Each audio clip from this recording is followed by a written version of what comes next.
आइए विद्यार्थियों, शुरू करते हैं कक्षा 12 गणित विषय की क्लास। हम पढ़ रहे हैं अवकलन के उच्चिष्ट और निम्निष्ट प्रश्नों के व्यवहारिक प्रयोग।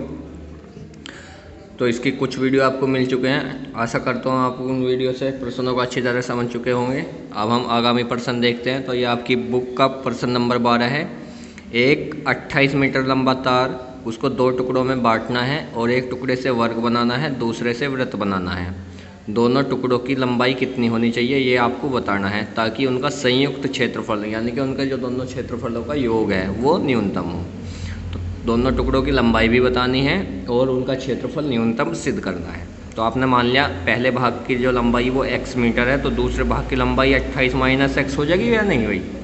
अगर दोनों का टोटल 28 रखना है, आपने उसमें से x का काट लिया तो दूसरा 28 माइनस x बचेगा। ठीक है।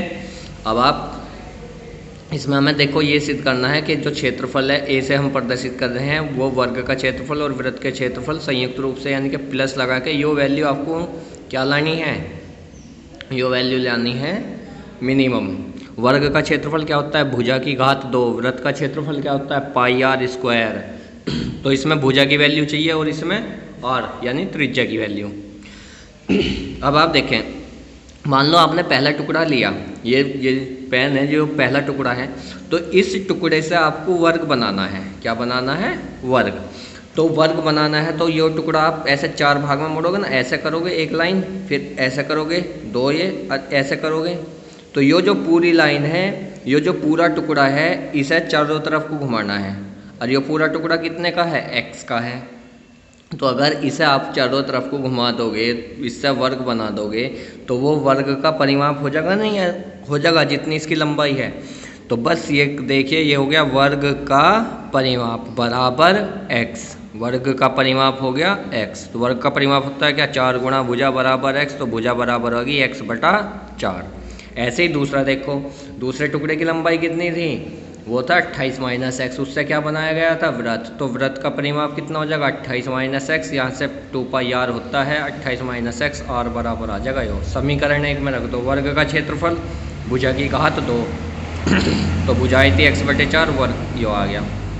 वृत्त का क्षेत्रफल पाई आर स्क्वायर, आर का मान यो आया, तो पाई आर स्क्वायर। इस स्क्वायर को इस पे भी ले जाओ, इस पे भी ले जाओ। ठीक है, थोड़ा बहुत हल करो। अब आप इसका हल करके इसका अवकलन करेंगे। पहला अवकलन 0 के बराबर रखेंगे, दूसरा अवकलन करेंगे उसमें r की वैल्यू निकाल के या वो x की वैल्यू निकाल के रखेंगे और देखेंगे प्लस आ रहा है या माइनस। ठीक है, अब इसे मतलब कुल मिलाकर आपको ये सवाल खुद करना है, आप आगे कर लेंगे इसे। अब आप देखिए प्रश्न नंबर 14, ये ऐसे 2 प्रश्न हैं।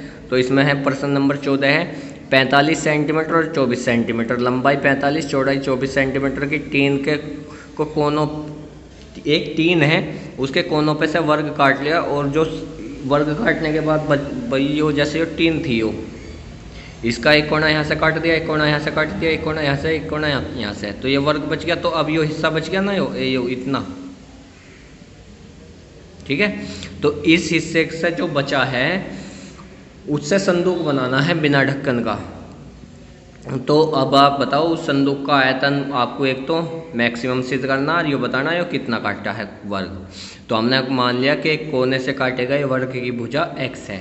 ठीक है, अब आप सीधी सी बात देखो, यो सारी वैल्यू 45 थी, लिख रहा ना 45 सेंटीमीटर थी, तो यो सारी वैल्यू 45 थी। उसमें से आपने x इस तरफ से काट लिया, x इस तरफ से काट लिया, तो 2x कट गया। तो ये जो बीच की बच गई, यो बीच की यो बच गई 45 माइनस 2x। ऐसे ही यो सारी वैल्यू थी 24, इसमें से x इस तरफ से कट गया, x इस तरफ से कट गया, तो 2x कट गए। तो यो बच गई बीच वाली 24 माइनस 2x। ठीक है, तो ये आपने लिखा प्रत्येक कोने से काटे गए वर्ग की भुजा की लंबाई x मीटर, x सेंटीमीटर है, सॉरी सेंटीमीटर होगा भैया। संदूक का आयतन, आयतन क्या होता है, लंबाई गुणा चौड़ाई गुणा ऊंचाई। तो लंबाई कितनी होगी 45 माइनस एक्स, चौड़ाई कितनी होगी 24 माइनस एक्स, ऊंचाई कितनी होगी, ऊंचाई उतनी होगी जितनी हमने भुजा काटी है। क्यों, क्योंकि भाई उतना ही तो तुम संदूक को मोड़ सकते हो, उस टीन को उतना ही मोड़ सकते हो जितना तुमने वो काटा होगा। ठीक है, तो इसलिए इसे इसकी ऊंचाई होगी 2x। ठीक है, ऊंचाई कितनी हो जाएगी 2x। तो अब यहाँ से देखो क्या काम करेंगे। संदूक का आयतन हो गया 45 माइनस 2x नहीं हो x आओगा भाई, ये गलत लिखा गया। संदूक की ऊंचाई कितनी होगी, x हो जाएगी। ठीक है भाई, जितना काटा है उतना ही तो मोड़ेंगे, समझ रहे हैं इस बात को, समझो, जितना काटा है उतना मोड़ देंगे। तो कितना काटा था x, तो यो x आ जाएगा। इसे यहाँ से सोल्व करके देखो, सोल्व करने के बाद में यो आपकी एक इक्वेशन बनेगी। ठीक है, इस इक्वेशन को अब आपको क्या करना है, एक बार अवकलन, फिर 2 बार अवकलन, एक बार अवकलन करना है और 2 बार अवकलन करना है। और पहला अवकलन 0, मतलब वही काम करना है जो आपने किया है। ठीक है, x की वैल्यू आपको बतानी है। ठीक है भाई, कर लेंगे इसे। अब आप देखेंगे एक ये प्रश्न है, ये आपकी बुक में शायद उदाहरण होगा ये। तो इसमें देखो क्या है, दिए गए वृत्त के अंतर्गत सभी आयतों में वर्ग का क्षेत्रफल उच्चतम होता है।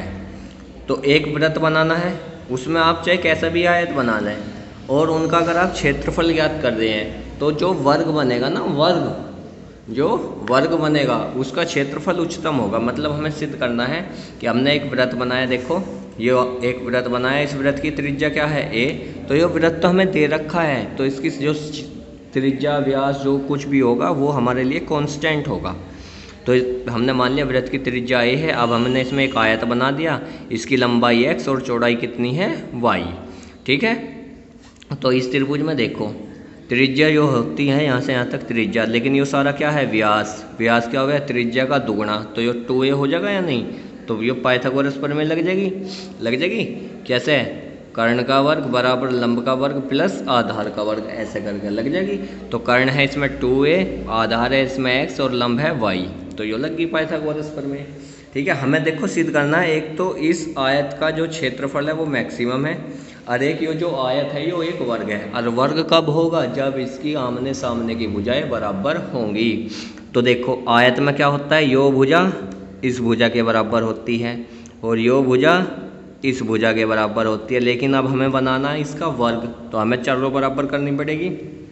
तो इसका मतलब कैसे, हम इसकी ये 2 भुजा बराबर करेंगे, हम क्या सिद्ध करेंगे, x और y ये दोनों बराबर हैं। तो ये बराबर होते ही देखो क्या हो जाएगा, x किसके बराबर आ जाएगा, y के। तो हम y की जगह x रख सकते हैं या नहीं, तो यो x है तो इसके सामने भी x रहे कहीं।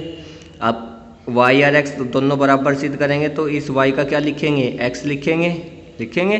अगर यो भुजा x है तो यो भी x हो जाएगी, तो चारों x बनेंगी नहीं, और चारों भुजा बराबर होगी, तो क्या हो जाएगा, सिद्ध, यो एक वर्ग है। तो आपको क्या सिद्ध करना, इसका आयतन महत्तम है, इसका क्षेत्रफल महत्तम है और इसकी चारों भुजाएं बराबर हैं, यो सिद्ध करना है। तो मतलब हमें ये सिद्ध करना है कि x और y दोनों बराबर हैं, जब भी तो चारों भुजा बराबर होंगी। ये 2 चीज़ सिद्ध करनी, x और y दोनों कैसे हैं, बराबर। अब आप कैसे करेंगे देखिए, तो आपने ये समीकरण 1 बना लिया ऐसे। प्रश्न के अनुसार हमारा क्षेत्रफल क्या हो जाएगा, आयत का क्षेत्रफल a बराबर होगा लंबाई गुणा चौड़ाई। क्षेत्रफल को ऐसे प्रदर्शित कर दिया, लंबाई यो x है, क्योंकि इसे महत्तम दिखाना तो अवकलन करना। अवकलन कब होएगा, जब एक वेरिएबल होगा, और एक वेरिएबल है तो इस y का मान हमने यहाँ से रख दिया 4a² माइनस x²। अब इसका अवकलन करना आपको, ठीक है, गुणा विधि से भी अवकलन कर लेंगे, वरना एक काम कर लो, एक काम यो कर लो, इसका स्क्वायरिंग कर लो। स्क्वायर करके क्या हो जाएगा, a² x² रूट खत्म। ठीक है, x² की इसमें गुणा कर लियो, इसमें गुणा कर लियो। a² के बारे में लिख लियो, a² को मान लिया हमने y कुछ और मान लियो, b मान लियो, तो a² को b मान लिया, और लिखेंगे a अगर महत्तम है तो b भी महत्तम होगा। मतलब जैसे आपने भी पहला सवाल करा है। ठीक है, इस प्रकार से ये तीनों सवाल पूरे करने हैं आपको।